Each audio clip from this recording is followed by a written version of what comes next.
Alrighty, 49ers, Jaguars, week 4. Keys to win, X Factor players. We'll get into a lot of it here in just a moment. I do want to let you guys know I'm leaving today to go out of town until next Saturday. I'm actually going on a cruise. So I'm uploading this preview video now. I doubt I'm going to have a chance to upload a post-game recap video from week 4, as well as the preview for week 5. The 49ers will be playing the Rams week 5 Thursday. So probably not going to have a chance to upload a preview video for that game or a post-game recap video for this week 4 game. I do plan on uploading a post-game recap video to the Rams game next Saturday. So just wanted to let you guys know. Obviously, it probably won't upload again for another week. Thank God the 49ers play on prime time Thursday because, obviously that'll be playing on the cruise ship and I'll be able to watch that. And then as far as Sunday goes, I will be in New Orleans actually, waiting to board the cruise. So I'll still get to watch all of these games. You're not going to catch me not watching a 49ers game when it's on. So, yeah, that's that. So just wanted to let you guys know. So again, won't be uploading a post-game recap video to this game. I'll probably make community posts though. And then obviously going into week 5 versus the Rams, with that being a short turnaround, won't be able to upload a preview video for that. But stay tuned. Next Saturday, I'll upload a post-game recap video. Enough of that. 49ers, Jaguars, week 4. Brock Purdy's back. Demarcus Robinson is back. I went over the injury report going into this game yesterday. So if you guys haven't seen that video, definitely go check that one out. But look, man, this is going to be an interesting game for the 49ers.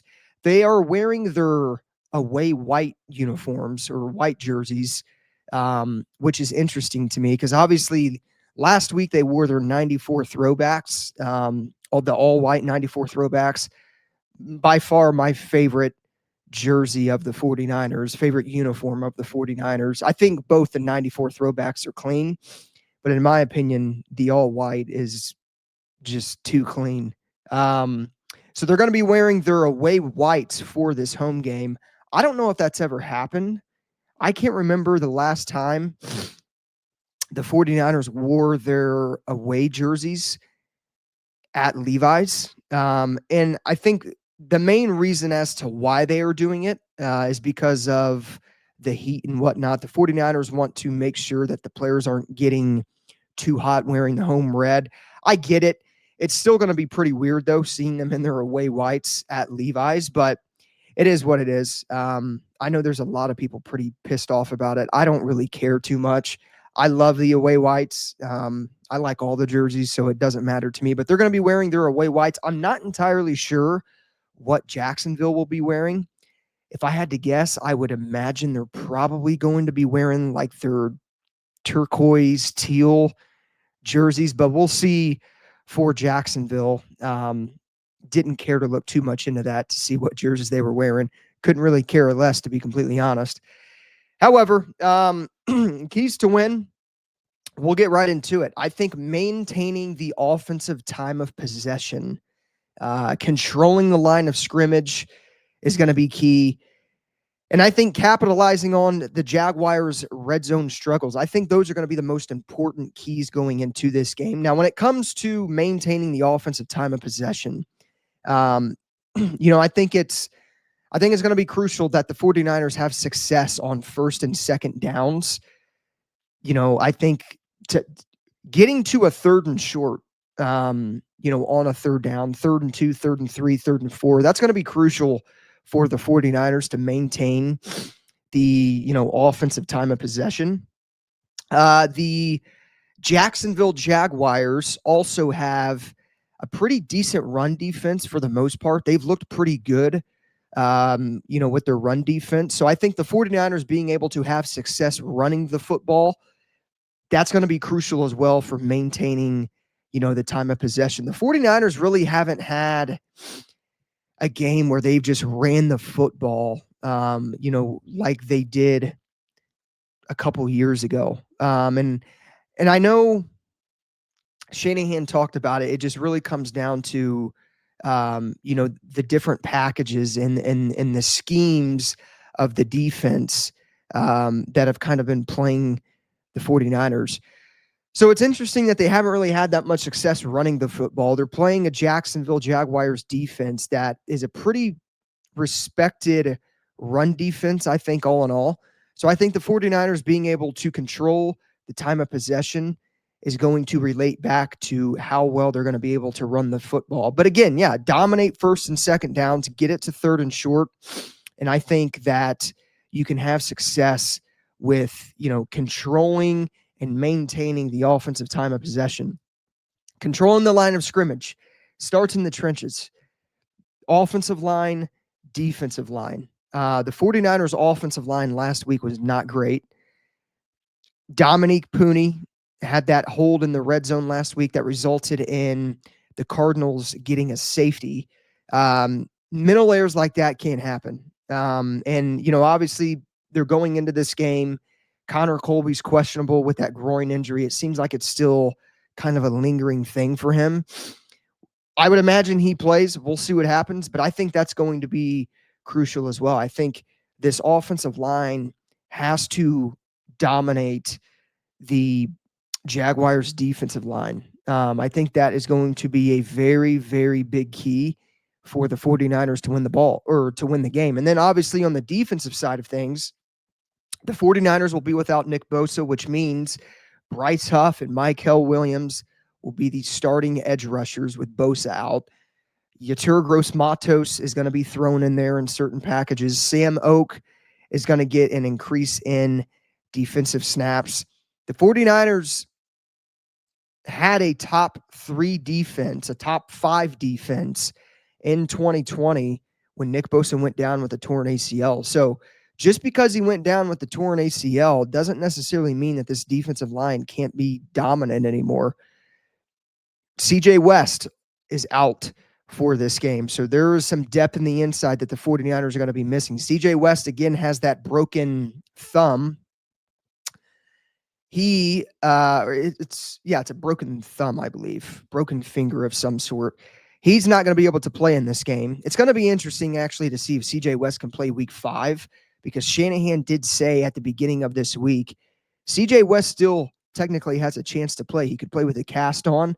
Seems like the 49ers are going to give him a week of rest and maybe try to get him back with the cast going into week 5 versus the LA Rams. So they're going to be without CJ West. Kalia Davis is going to have to step up.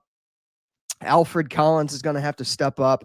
There's going to need to be guys that are going to have to step up, with these injuries to CJ West and Nick Bosa. So being able to create pressure, I love the fact that Robert Saleh has been throwing these crazy blitz packages at opposing offenses. Last week and the week before, he was blitzing Upton Stout. Upton Stout actually got his first career sack. I want to say it was against the Saints, but I love that. Stuff like that confuses quarterbacks, and there's not a better defensive coordinator in the NFL when it comes to scheming up blitz packages like Robert Saleh. He's one of the best to do it. He's one of the best defensive coordinators in all of football. In my opinion, he is the best, but I'll leave it at that. So being able to dominate on both sides of the ball when it comes to the trenches, that will be crucial for a 49ers win. The Jaguars have struggled in the red zone. Being able to capitalize on the Jaguars' red zone struggles is also going to be crucial. I think, the Jaguars' offense this season has been prone to mistakes, drops, and the 49ers have been strong in the red zone. So being able to continue that success with a red zone defense up against a struggling Jaguars red zone offense, that will be crucial as well. And then obviously when it comes to takeaways and whatnot, that's always going to be a key to win the game. You have to create turnovers. You have to, create takeaways. But the 49ers also have to be careful. They have to have ball security. They have to make, good decisions. And I think they will. I think with Brock Purdy being back, this entire team just got a ridiculous boost of confidence going in to this game. So again, maintaining the offensive time and possession kind of correlates with being able to run the football, having success with running the football against a pretty good Jaguars run defense thus far, controlling the line of scrimmage, offensive line, defensive line, and capitalizing on the Jaguars' red zone struggles. To me, those are the biggest keys for the 49ers to win this game that stand out the most. So it'll be interesting. It's going to be a pretty good game, I think. I think this is going to be somewhat of a low-scoring game. And what I mean by low-scoring is like 24-17, something along the lines of that. And I think that's probably where I'm going to go with score prediction here. I'm going to say, I'm going to say 24-16. 49ers win. They improve to 4-0. And the vibes are back high going into week 5 and a crucial matchup against the Rams on Thursday Night Football, divisional matchup. I do think the 49ers are the better team going into this game. When it comes to X Factor players, I think Christian McCaffrey, he's been an X Factor player every week this season. I think getting him the ball early, but not overusing him. Get Ryan Robinson Jr. involved a little bit more. You traded for him. Get him more involved. I know it's super hard probably for quarterbacks to, throw the ball to a guy like Christian McCaffrey, knowing how much success he has in the passing game and whatnot. But Christian McCaffrey, I would like to see a game from Christian McCaffrey like it was week 2 versus the New Orleans Saints. Christian McCaffrey got beat up last week against the Arizona Cardinals. He took a lot of hits. Thing with Christian McCaffrey is he's one of the toughest players in football, and he can take that. But knowing the injury history from Christian McCaffrey, I can't stand seeing him getting this amount of looks, this amount of touches, and taking this many hits. Get the ball to Brian Robinson Jr. a lot more. But again, I think going into this game, as ironic as it is, Christian McCaffrey is going to be an X Factor player. He's so dangerous in the passing game, or I guess receiving game. I think he's had a lot more success in the receiving game than he has when running the football. Just don't overuse him is what I would say. Defensively, I think Fred Warner. Fred Warner, the best linebacker in all of football. He can be an X Factor player every single week, but Fred Warner, is going to have these guys on the defense ready to play. I think it's going to be crucial for Fred Warner tomorrow. I'm sure he's going to be somewhat shadowing Travis Etienne. Travis Etienne gets a lot of screen plays. They like going to Travis Etienne. He's having a pretty good season. Fred Warner is a guy that can, shut that stuff down. And I think he will. And I think Fred Warner, again, to me, is an X Factor player. Offensively, I would you could argue Brock Purdy, but you could also put any of these receivers up here. I would say Brock Purdy, Ricky Pearsall for the other offensive guy, or for the other X Factor offensive player.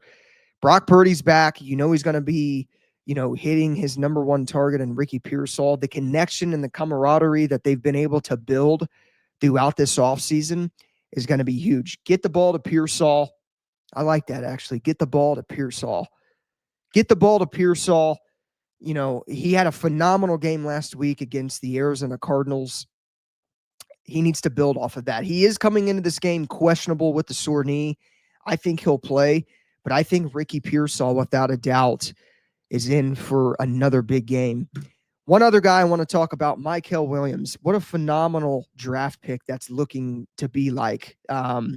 His run stop ability and him being able to have so much success from rushing in the inside has been very good for the 49ers when it comes to run defense. I think he's going to also be an X factor player. So let me know your guys' thoughts on this game. Let me know who you guys think is going to win in the comments. Give me your guys' X factor players, how you guys think the 49ers can get out of here with a win. Again, my score prediction, I'm going Niners 24-16. I think they improve to 4-0 going into week 5 versus the LA Rams. So again, I won't be uploading again until next Saturday, as I'll be out of town going on this cruise. Probably going to be making community posts, kind of giving just a little bit of thoughts throughout the game and maybe after the game, or really after the game, maybe during the game. And then obviously won't be able to upload a preview video to the week 5 game versus the Rams. But stay tuned, because next Saturday I'll be back on here giving you guys my 2 cents on the Rams game. So let's hope the Niners win it going into this week. I think they will. I think losing Nick Bosa sucked. It killed the morality of this team, but getting a guy like Brock Purdy back, I think, is going to be crucial for the 49ers. I think that is somewhat of a boost of confidence for the remainder of the year. Got to hope Brock Purdy stays healthy. But I'm so glad he's back. It's good to have our quarterback one back going into this game.